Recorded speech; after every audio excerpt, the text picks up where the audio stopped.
Hi guys, today I have something really exciting for you. I've been wanting to do this for a while now and I finally bit the bullet and decided I should just go ahead and do it. So I've been watching Mary from A Love Tart for years. I will link her channel down below if you've never heard of her, which is almost impossible. Anyways, she used to do this series called This Month in Nail Polish. So pretty much she just talks about every manicure that she did in that month. And then I was inspired by Diana. I think that's her name, I'm pretty sure. Her channel name is called Some Call Me Coco. I love her channel, and then she's doing something similar. I think she called it Out of the Door Nail Polish or Nail Polish I Wore This Month. Some ideas like that, but she shows all the nail polishes that she wore in the month as well. So I was just being itching and I wanted to do it too. A little background about this. So I was a big nail polish collector, I still am, and after a few years of collecting them, I kind of got a little tired of having so many nail polishes, and I wanted to work on things. So I started Project Polish, and I did it for 2 years, or this is my second year on YouTube doing it, and I also did it 1 year before YouTube on Instagram. Sorry, Adeline's here. She might make noises. Yeah, baby? She's also pounding on the table. You probably already heard that. So I got inspired to do Project Polish, which made me to focus on certain polishes in the year and then not get distracted with everything else. After doing it for 2-3 years, I started to miss my other polishes again, and I want to use them more, but then also at the same time, I really want to make good progress on my Project Polish. Sorry, Adeline's like laughing right there. It's really distracting. So my solution now, I think I'm just gonna try to do half a month for my Project Polish. So I spent like 2-3 weeks be more focused on my Project polishes, and then the rest of the month to use some fun colors. Also for that reason, I'm gonna keep my Project Polish fairly small so that way I don't have overwhelmingly amount of polish that I have to work on. So with all that being said, I'm gonna show you the polishes that I wore that are not in my Project Polish this month, and I really had a lot of fun, and I can't wait to share with you what I have discovered this month. The first color I wore this year is Julep Manda. This one is a light blue and it has a lot of golden shimmer in it. It is kind of thick but also runny, so it's not a good formula by any means, and the shimmer isn't really obvious on your nails, so it's a little disappointing. Formula wise, it reminds me a lot of Sinful Colors Cinderella. That one was a really popular polish for a long time, and the idea is like extremely similar, but it just is so hard to work with. And I used 2 coats on its own. It eventually evened itself out, but like when you first applied it, it was kind of like just not even. Not a big fan, and then after wearing it for a day, I decided to top it off with some glitters to just change up the look a little bit without doing too much. So this polish comes from the Peanut collection, I believe. It's a really fun glitter. It has a lot of matte glitters that are hexagon shaped, and they are peach, yellow, light pink, light blue, dark blue color, and then there's a lot of black bark glitters and hexagon glitters in different kind of like sizes. So this one is like really fun, and it looks surprisingly good on your nails compared to what it is in the bottle, so I like to use it a lot. And this one, it's too dense to be used with a sponge, which is kind of strange. And somehow you can see from the picture that it was just unlucky that I got most of the black glitters on my nails instead of the colorful ones. So one thing that I was a little annoyed by it is that all the glitters, they sink down to the bottom of the bottle pretty fast. So like every couple of nails that I was using it, I had to shake it up again and then make sure that I have enough glitters on my brushes.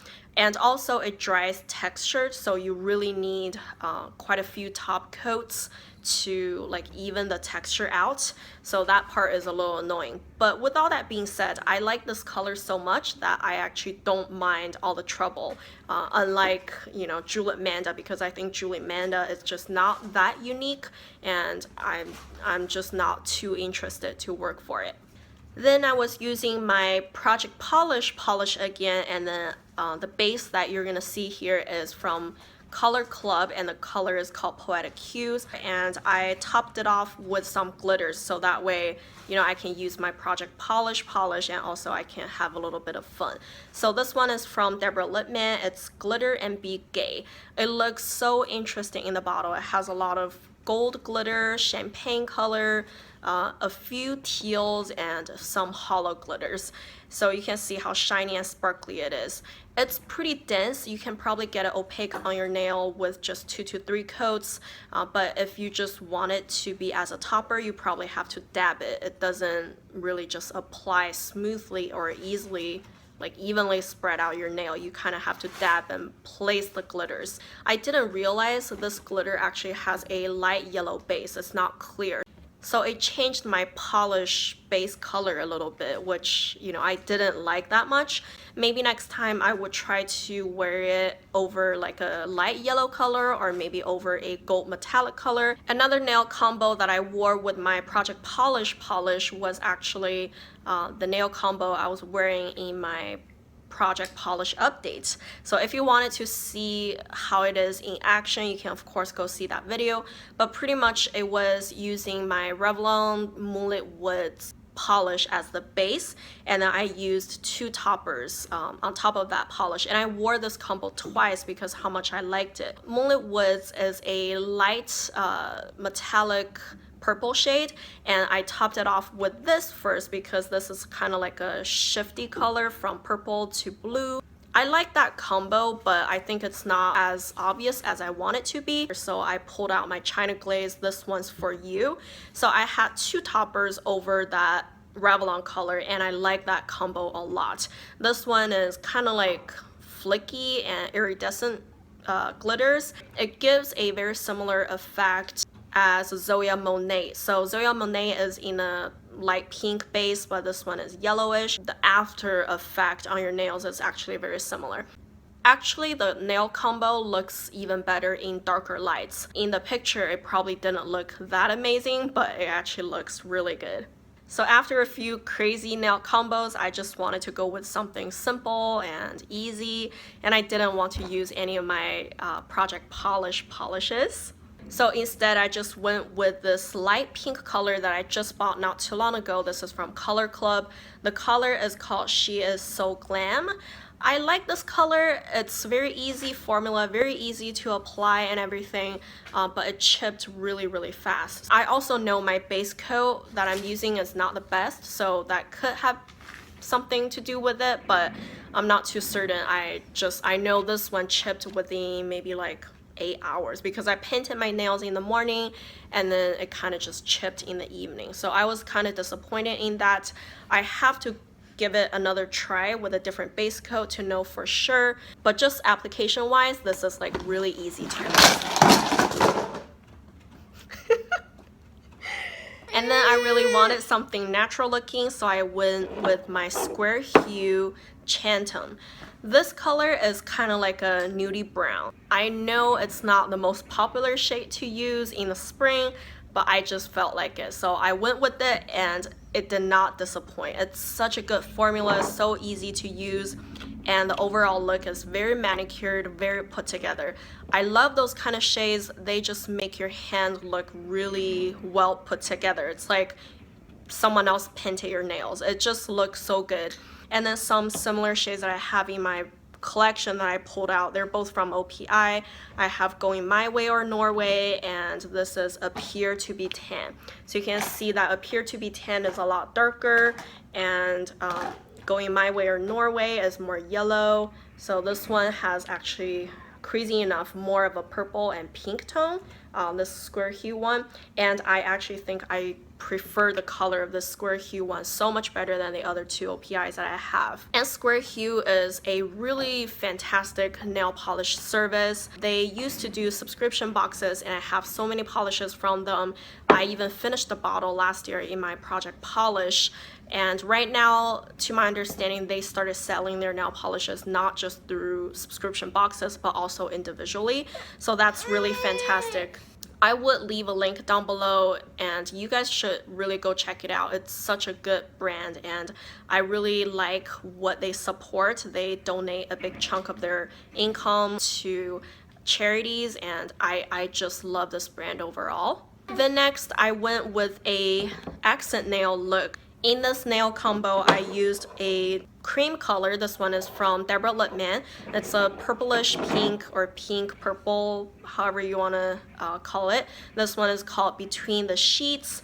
So I had this on all of my fingernails except for my ring finger. On the ring finger, I used my Finger Paints Copycat color.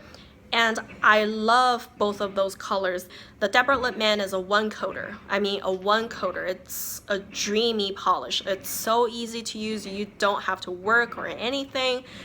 It's just a dream to apply. I love this polish. It's so good. And then this one is another big surprise to me.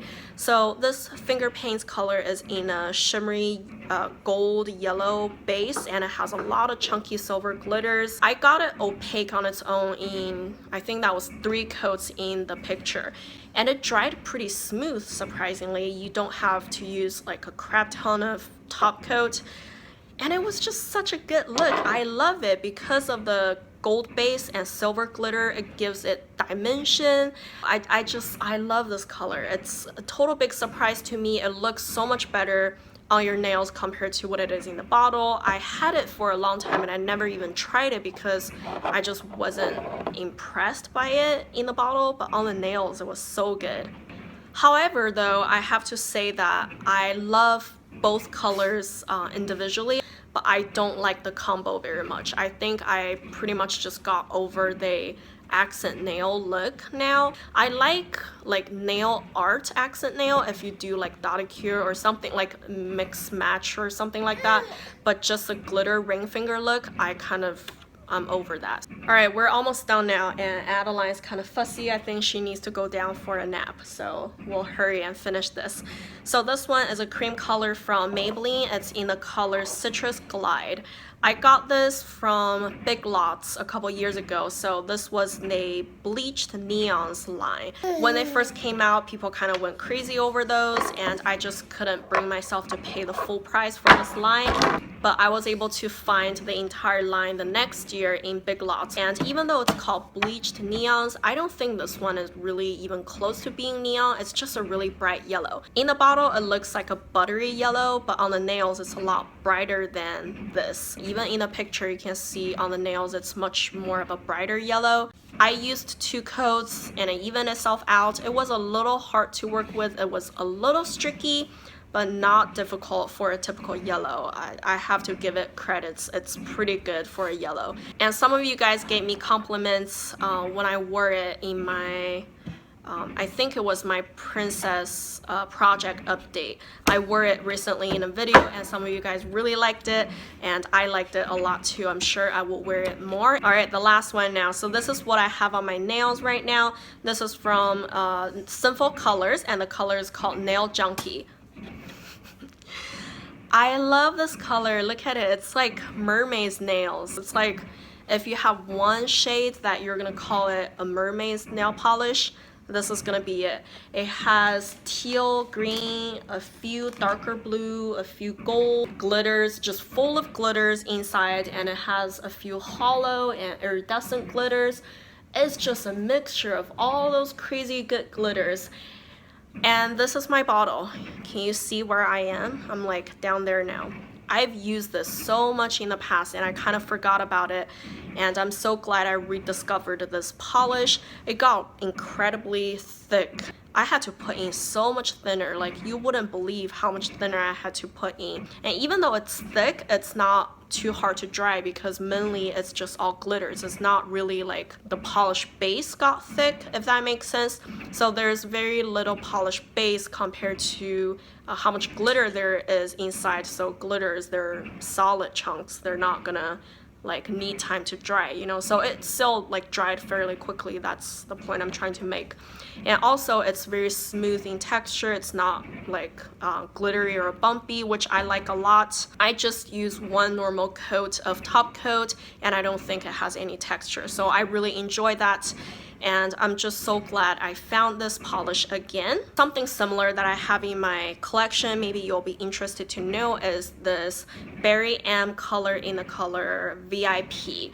This one is apparently more blue, and the Berry M color has maybe just a little bit more hollow and iridescent glitters, but they're just very similar ideas. And I'm sure you can find a few from Zoya too, because I don't think you can find the Nail Junkie from Sinful Colors anymore unless you go to maybe like Big Lots or some discount stores. Okay, so that is my last nail polish that I wore this month that are not in my project polish. And I'm really glad you guys stick with it. I know this is a long video, and I'm sure Adeline's being a big distraction. I'm gonna go put her down for a nap now, and let me know what you think of the series. If you enjoy it, like, you can tell me what kind of polishes you want me to wear more as well, or anything. I don't know. I'm just open to suggestions. And thank you guys for watching. Say bye, Adeline. Bye.